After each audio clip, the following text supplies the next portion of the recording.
I'd like to welcome Valorie to A Mixed Girl in a Mixed Up World series, Every Victim Deserves Justice.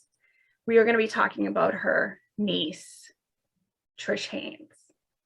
Why don't you tell me about your niece? There was so much good to tell you about Trish. She was such a sweet person. She loved to be accepted. It may have gotten her into trouble because she was just so accepting of other people that sometimes she accepted the wrong people into her life.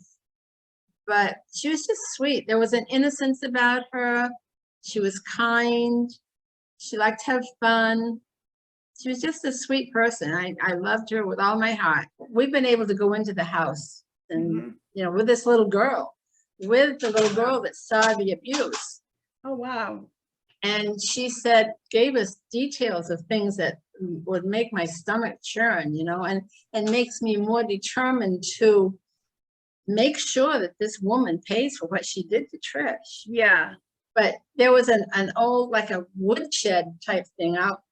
It wasn't a room, it was like a woodshed. And the little girl said that they made Trish sleep out there on a dog blanket. And it was cold, and it was, can you imagine? Can you imagine doing, and then she gets on TV and says, she's my best friend. Well, I hate to see what she does to her enemies if she thinks that Trish was her best friend and was able to treat her like that. Childhood friend Ashley Smith told News 9 last year Trish had stayed with her a couple of months before she was reported missing.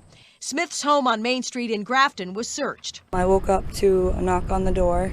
I was all excited about my kids' first day of school, getting them ready, and a bunch of officers just showed up. Last year, she indicated she was very concerned about where Trish was. Hopefully, Trish will see this and she'll come out and show the public that she's fine.